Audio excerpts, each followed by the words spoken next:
Buenas tardes o buenos días, dependiendo de a qué hora esté viendo este video. Me llamo Amadi Robles y soy estudiante de la Escuela de Artes Escénicas César Rengifo, estudiante de segundo año de diseño, y vengo a exponerles para la asignatura de iluminación teatral eh, la luz en la pintura y el proceso de diseño teatral, el proceso de diseño de luces. Ok, empezamos por ¿qué es la luz? La luz. La luz la definimos así como fenómeno físico, radiación electromagnética que hace visible los objetos y los espacios afectados por este fenómeno. La luz, del latín lux, es una radiación electromagnética con una longitud de onda situada entre 380 nm y 750 nm. La parte del espectro visible que es percibida a luz humana. Está formada por partículas elementales desprovistas de masas llamadas fotones. La rama de la física que estudia el comportamiento y la característica de la luz es la óptica.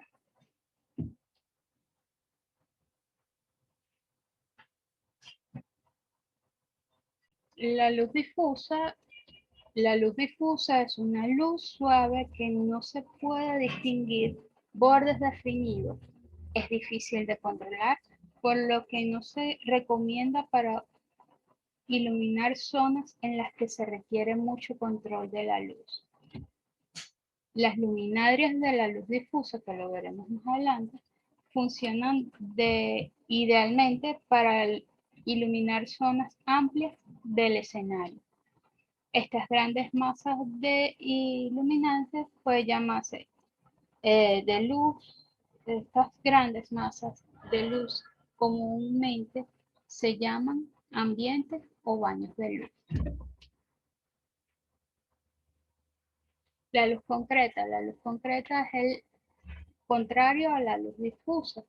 Es un haz de luz dura con bordes definidos y sombras marcadas.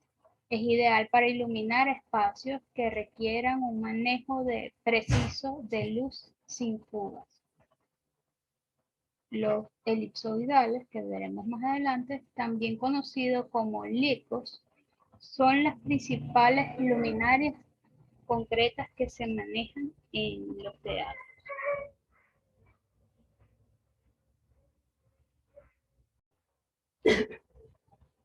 Luz, luz en la pintura.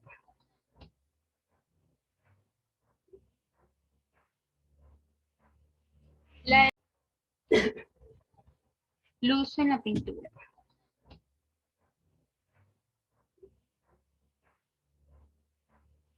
La incidencia de la luz en el ojo humano produce las impresiones visuales por su presencia. La incidencia de la luz en el ojo humano produce las impresiones visuales, por lo que su presencia es indispensable para la captación del arte. Al tiempo, la luz se encuentra de forma intrínseca en la pintura, por lo cuanto es indispensable para la composición de la imagen de los juegos de luces y sombras. Son la base del dibujo y de su interacción con el color suponen el aspecto primordial de la pintura, con una influencia directa en factores como el moldeado y el relieve.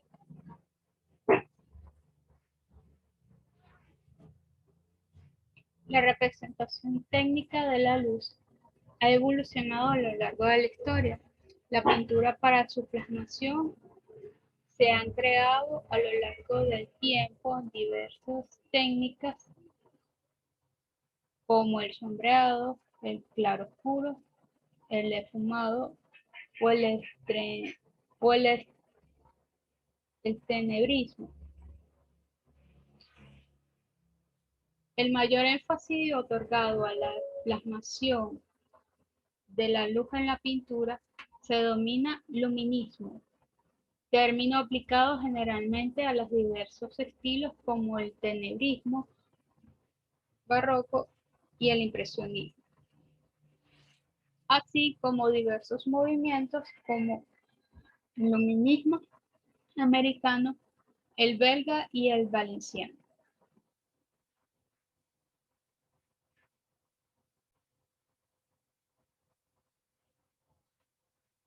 La principal fuente de luz es el sol y su percepción puede variar según la hora del día. La más normal es la luz de media mañana y la media tarde, generalmente de color azul clara y diáfano, aunque depende de la depresión atmosférica y de la nubosidad y otros factores climáticos. La luz del mediodía es la más blanca e intensa, con un contraste elevado de sombras más oscuras.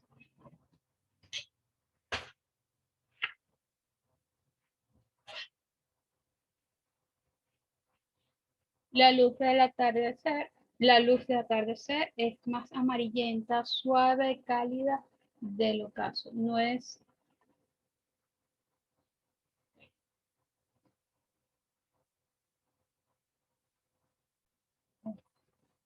La luz del atardecer es la más amarillenta, suave, cálida del ocaso. Es naranja o rojo, de bajo contraste con sombras intensas de color azulado.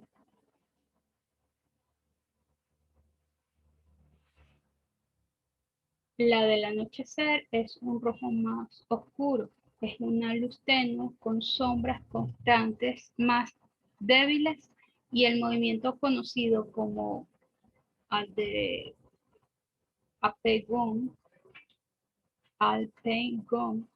se da en el cielo oriental entre días claros y da unos tonos rosados. La luz de los cielos nublados depende de la hora del día, tenue con sombras constantes más débiles que en que el momento conocido como el apego gold, que se da en el cielo oriental en días claros. Da unos tonos rosados. La luz de los cielos nublados depende de la hora del día, del grado de nubosidad. Es una luz tenue, difusa, de sombras suaves constantes bajo la saturación elevada en tonos naturales. Puede darse una mezcla de luz-sombra conocida como moteada.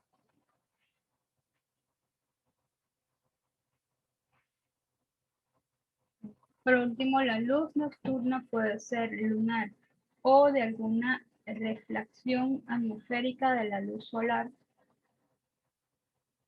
Es difusa, tenue, es difusa y tenue. En la época contemporánea existe también la contaminación lumínica de las ciudades, pero eso no sería natural, sino artificial. En cuanto a la luz artificial, las principales son fuego y las velas de color rojo y naranja. La eléctrica de color amarillo o naranja, generalmente de wolframio, puede ser directa, focal o difuminada mediante pantallas de lámparas fluorescentes de tono verdoso y fotográfica de color blanco luz flash. La realidad visible está conformada por un juego de luces y de sombras. La sombra se forma cuando un cuerpo opaco obstruya la trayectoria de la luz. Representación pictórica de la luz.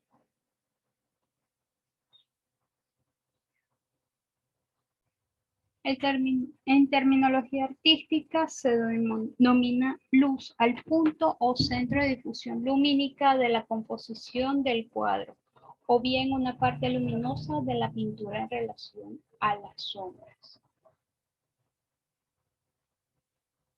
La distribución de la luz en el cuadro puede ser homogénea cuando se distribuye por igual, dual, en la que las figuras resaltan sobre un fondo oscuro, o intensiva cuando se interaccionan las luces y las sombras. Según su origen, la luz puede ser intrínseca, luz propia o autónoma. Cuando la luz es homogénea, sin efectos lumínicos, luces direccionales ni contrastes de luces y de sombras, es cíntrica, la luz iluminante cuando cíntrica, luz luminante cuando presenta contrastes contrastes, luces direccionales y otros efectos de otros focos objetivos de luz. La luz iluminante puede indicar diversas maneras. Puede incidir de diferentes maneras. La luz focal, cuando representa de forma directa un objeto emisor de la luz tangible, esta proviene de una fuente externa lumínica del cuadro. Luz difusa, la que difumina los contornos. Luz real, la que presentada a captar de forma realista la luz intenso, intento casi utópico. Luz irreal. La luz no tiene ninguna base natural o científica. Se acerca más a una simbólica, como la iluminación de paisajes religiosos. La luz conceptual, cuando sirve para potenciar el mensaje, por ejemplo, iluminando cierta parte del cuadro y dejando el resto en penumbra, como solía hacer Carvalho.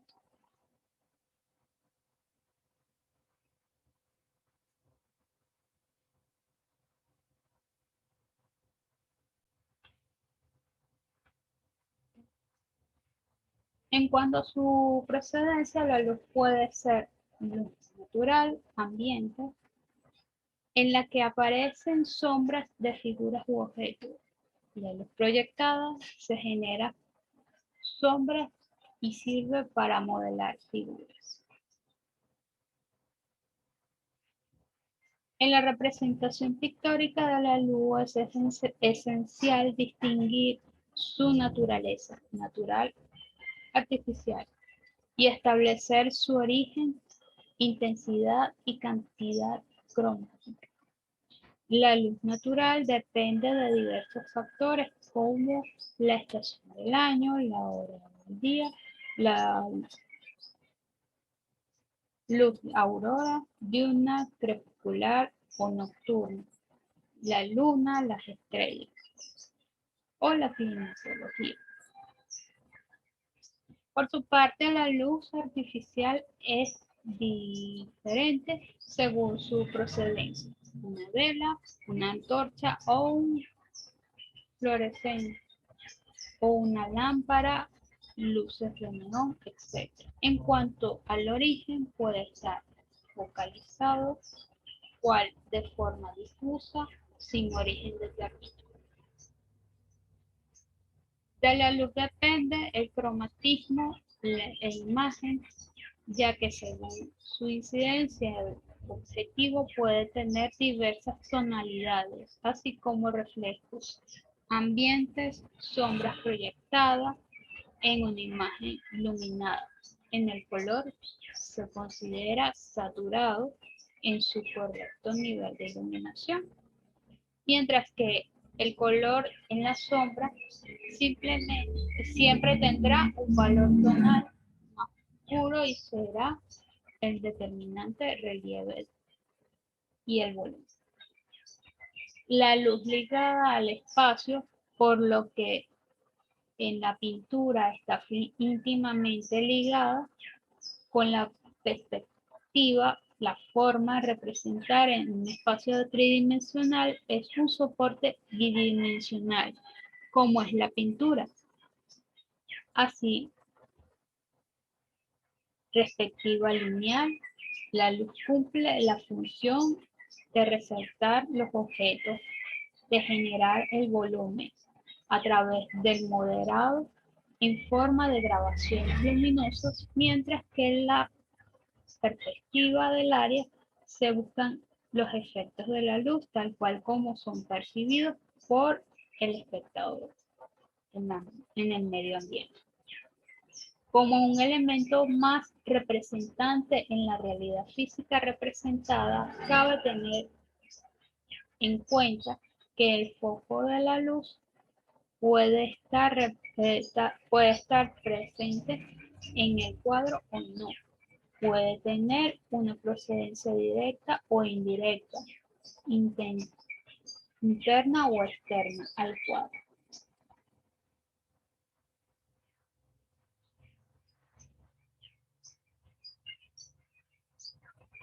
La luz define el espacio mediante el moderado volumen. La luz define el espacio mediante el moderado de volúmenes, que se consigue con el contraste entre las luces y las sombras. La relación entre los valores de las luces y las sombras propias definen las características volúmicas de la forma, con una escala de valores que puede ir desde un fundio suave hasta un contraste duro,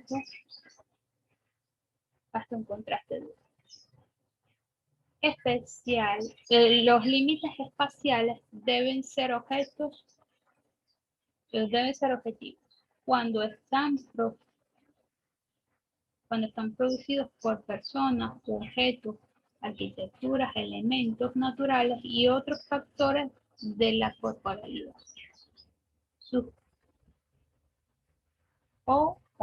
Objetivos. Cuando proceden de sensaciones como la atmósfera, la profundidad, un hueco, un abismo, etc. En la percepción humana, la luz crea cercanía y oscuridad, lejanía, por lo que es un degradado de luz, el degradado, luz, oscuridad, sensación de profundidad. La luz depende de aspectos como el contraste, el relieve, la textura, el volumen, degradado de la calidad táctil de la imagen. El juego de las luces y de sombras ayuda a definir la situación y orientación de los objetos en el espacio. Para su correcta representación, se deben tener en cuenta su forma, densidad, extensión, como sus diferencias e intensidad. También cabe tener en cuenta que aparte de sus cualidades físicas, la luz puede generar efectos dramáticos y otorgar un cuadro en un cierto ambiente emocional. El contraste es un factor fundamental en la pintura.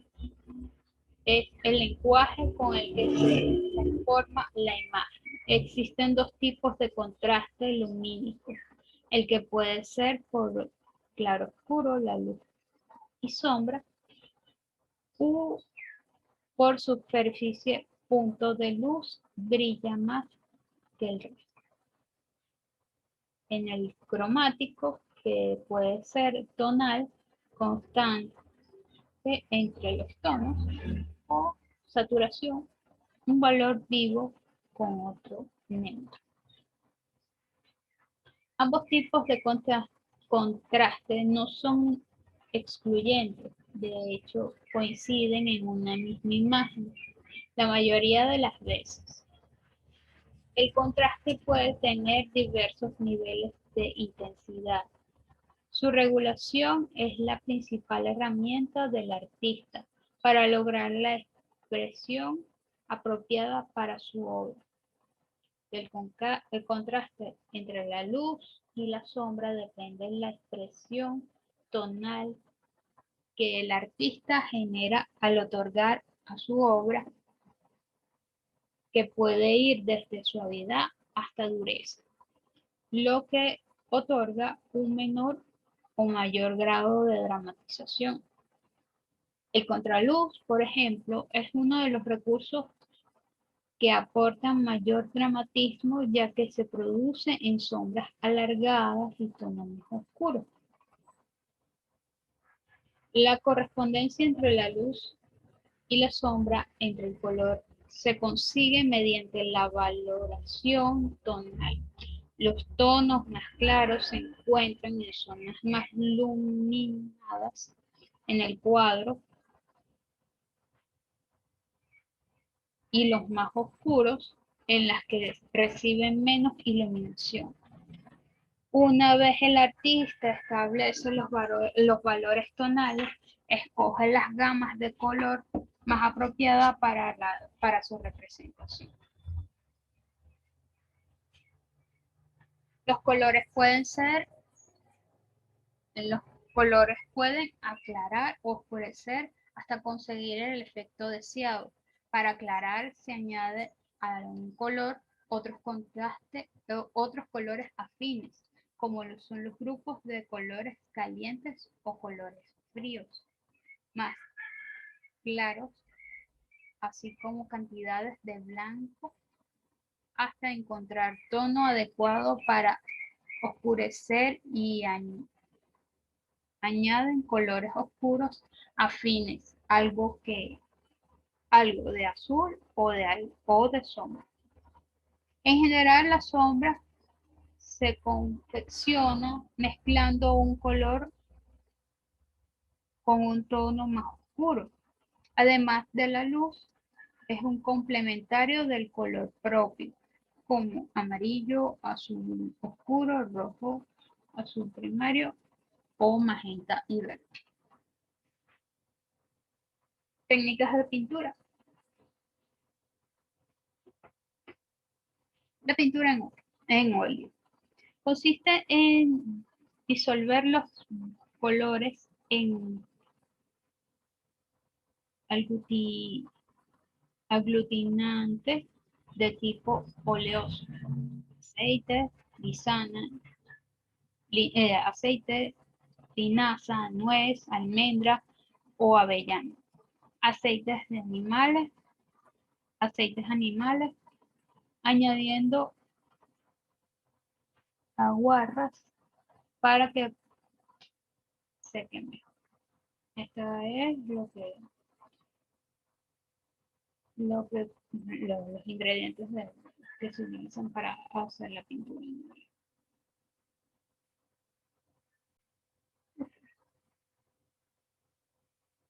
La pintura en óleo es la mejor.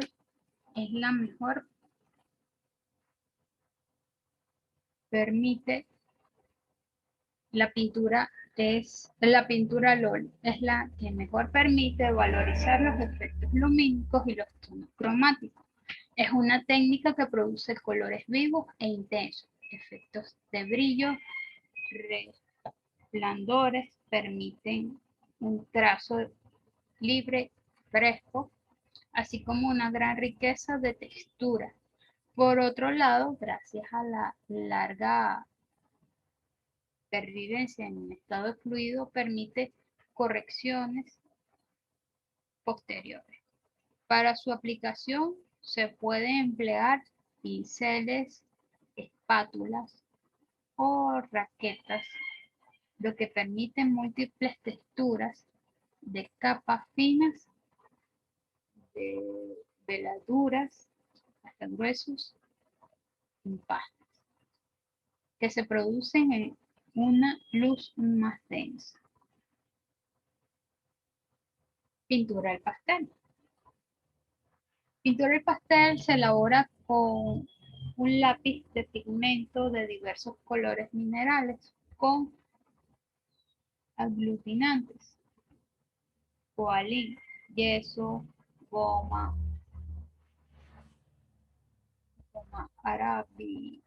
arábiga, látex de higo, cola de pescado, azúcar, candil,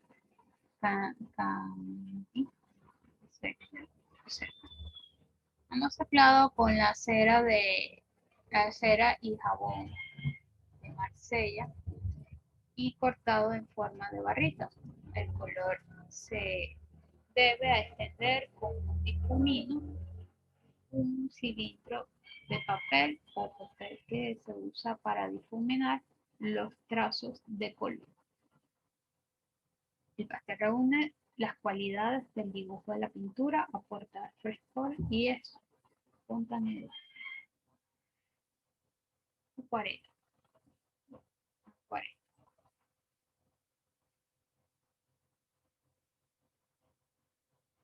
Acuarela es una técnica realizada con pigmentos transparentes diluidos en agua aglutinantes como la goma arábiga o miel, usando como blanco el propio papel, conocida desde época del Antiguo Egipto. Ha sido una técnica usada en todas las épocas, aunque con más intensidad durante los siglos XVIII y XIX. Al ser una técnica húmeda, aporta una gran transparencia que destaca más efecto luminoso del color blanco. Por lo general se realizan primero los tonos claros, dejando espacios de papel para el blanco puro, luego aplican tonos oscuros. Pintura acrílica. Pintura acrílica. En la pintura acrílica al colorante se le añade un aglutinante plástico que produce un secado rápido y más resistente a los agentes corrosivos. La rapidez secado permite la adición de múltiples capas para corregir defectos y produce colores planos y veladuras. El acrílico se puede trabajar por degradado, difuminado o contrastado mediante manchas, planchas o empastando color como la técnica del óleo. Géneros. En función del género pictórico, la luz tiene diversas consideraciones, ya que la incidencia es distinta en interiores que en exteriores, sobre objetos, sobre personas.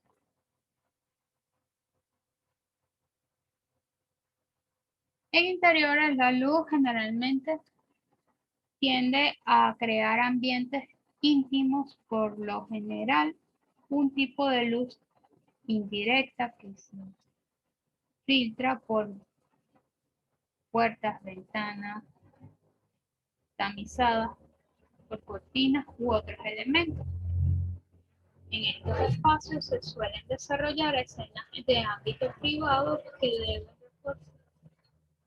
que se deben reforzadas por los contrastes de luces, sombras intensas o suaves, naturales o artificiales, con zonas en penumbras y atmósferas fluidas por el polvo en gravitación defectos u por otros espacios.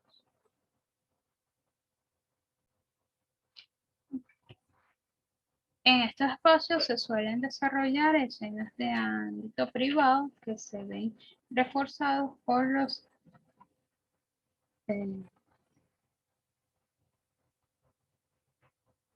tipos de luces y de sombras, intensas oscuras, naturales, artificiales, con zonas en penumbras y atmósferas infinitas por el polvo,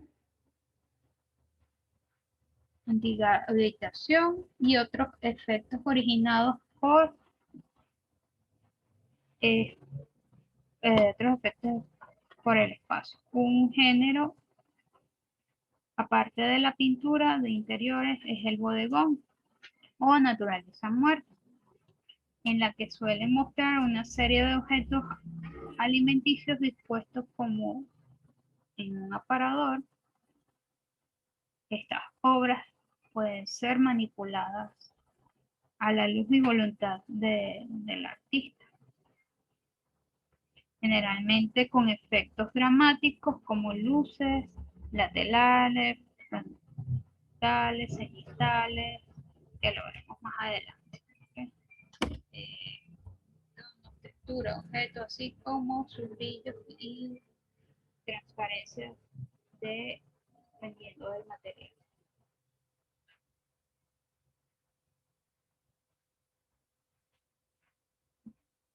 En exteriores, el principal género del paisaje, el principal género es el paisaje. Quizás es el más revelante en la relación a la luz. Cuando a su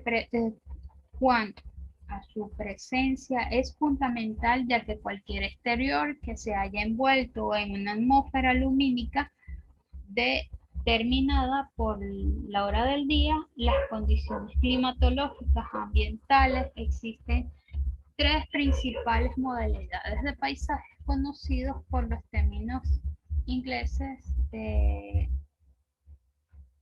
landscape, paisaje de tierra, sea café, marino, landscape, paisaje del cielo.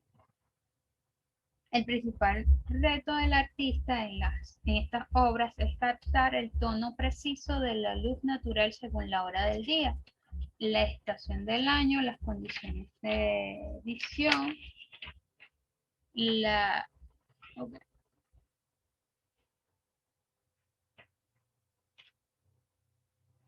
La luz también es fundamental para la representación de la figura humana en la pintura, ya que afecta el volumen y genera diversos límites según el juego de la luz y la sombra que determina el perfil anatómico. La luz permite materializar la superficie del cuerpo y proporciona sensación de textura, suavidad a la piel. La figura humana es importante. Es importante la realización de la luz, ya que su dirección interviene en el contorno general de la figura y en la iluminación de su entorno. Por ejemplo, la luz frontal le hace desaparecer las sombras, atenuando el volumen y la sensación de profundidad.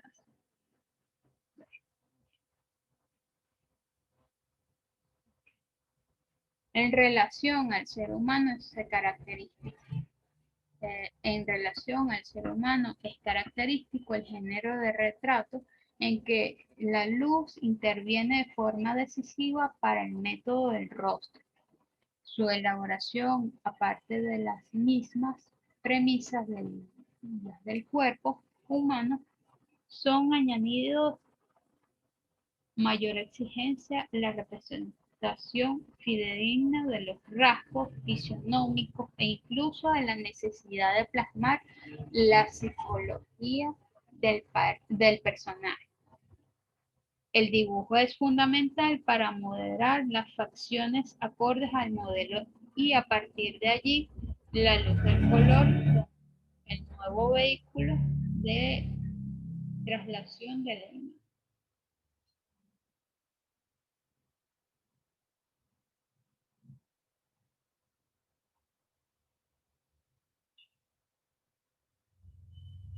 Factor cronológico. Otro aspecto en que la luz es un factor determinante es en el tiempo de la representación del tiempo cronológico en la pintura. Hasta el Renacimiento, los artistas no representaban un tiempo específico en la pintura y por lo general la única diferencia lumínica entre las luces del exterior y el interior, a diferencia entre que eran las luces en el interior, repito el hasta el Renacimiento los artistas no representaban un tiempo específico en la pintura. Por lo general, la única diferencia lumínica era entre las luces del exterior y el interior. En numerosas ocasiones es difícil identificar una obra de hora específica del día, ya que ni la dirección de la luz ni la cantidad de dimensión de las sombras son elementos determinantes para reconocer un determinado momento horario. La noche era raramente representada hasta prácticamente el mínima, mani, perdón, manierismo. Uno de los casos en que se ocurría en un ambiente nocturno era porque lo quería la narración o por algún aspecto simbólico. Por otro lado, incluso en temas narrativos que ocurren en la noche. Generalmente, la ambientación cronológica de una esencia ha sido ligada a su correlato narrativo. Así bien, si bien de una forma aproximada con determinadas licencias por parte del artista. Prácticamente hasta el siglo XIX no se llegó a un grado total de plasmación fidedigna de la hora del día, debido a más de que nada uso completo y exacto. Toda la franja horaria por civilización industrial. Gracias a los avances de la iluminación artificial, pero así como en la edad contemporánea, en el tiempo se ha detenido un componente más realista. Antiguamente era un factor más bien narrativo, lo que acompañaba a la acción representada en el amanecer. El amanecer era un tiempo de viaje o caza al mediodía de la acción de su posterior reposo, el atardecer del regreso de la reflexión de la noche era sueño, medio o aventura o bien diversión y pasión. El nacimiento era matutino y la muerte nocturna.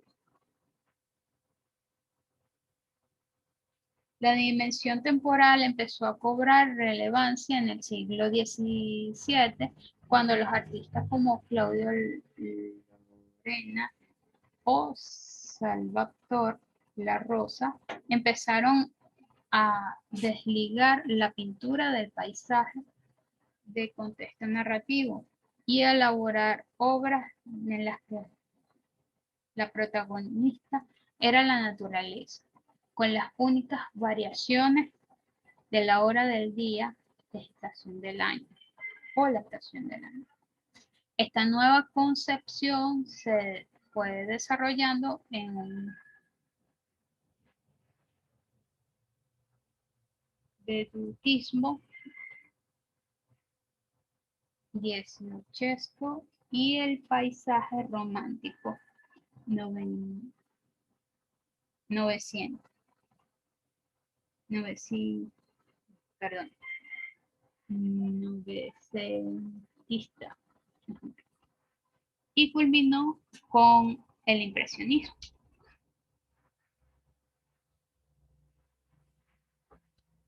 La primera luz del día es el alba, el amanecer o la aurora. En ocasiones se diferencia la aurora, que era el primer resplandor del cielo, del amanecer, que correspondiera a la salida del sol, hasta que hasta el siglo XVII el alba apenas aparecía en pequeños trozos de paisaje, generalmente tras una puerta o una ventana, pero nunca utilizada para iluminar el primer plano. La luz del alba generalmente tiene efectos esfumados, por lo que hasta la aparición de la perspectiva aérea leonardesca no era muy utilizada en su diccionario. No era muy utilizada. En su diccionario de las bellas artes del diseño, en 1797, Francisco Melicia afirma que la aurora colorea lúcidamente la extremidad de los cuerpos, comienza a disparar las tinieblas de la noche y al aire preñado aún de vapores y deja los objetivos eh, vacilantes. Pero el sol aún no ha aparecido. Por lo tanto, las sombras no pueden ser muy sensibles. Todos los cuerpos deben practicar la frescura del aire y queden en una especie de media tinta. El fondo del cielo quiere ser una luz, quiere ser un azul oscuro, para que se destaque la mejor bóveda celeste y aparezca el origen de la luz. Allí el cielo se colorea de un encarnado bermejo desde una cierta altura con bandas alternativamente doradas y plateadas, que disminuirán la velocidad a medida que se alejan del sitio donde sale la luz. Para Misia, la luz del amanecer era más idónea para la representación de los paisajes. El mediodía, las horas eh, inmediatamente anteriores y posteriores han supuesto siempre un marco estable para la representación objetiva de la realidad. Si bien es fácil precisar la mayoría de las pinturas en el momento exacto, dependiendo de las diferentes intensidades lumínicas, por otro lado, el mediodía exacto era desaconsejado por su extrema refulgencia hasta el punto de que Leonardo aconsejaba que si lo haces a mediodía, mantén la ventana tapada de tal manera que el sol, iluminándola todo el día, no haga cambiar la saturación. También Melissa señala que puede un pintor imitar la luminosidad del mediodía que encandila la vista, pues entonces no lo haga. Si alguna vez se debe tardar algún hecho ocurrido al mediodía, el sol se esconda entre las nubes, árboles, montes y edificios. Y que señale y que el astro mediante algunos rayos que escapen aquellos obstáculos. que se considere entonces que los cuerpos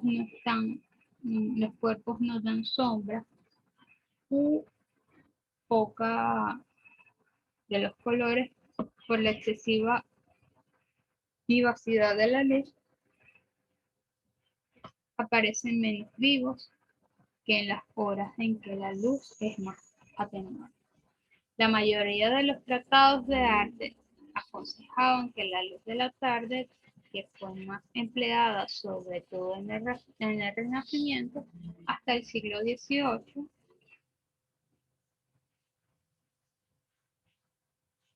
Vasari aconsejaba colocar el sol al oriente, porque la figura que se realiza tiene un gran relieve y se consigue gran bondad y perfección.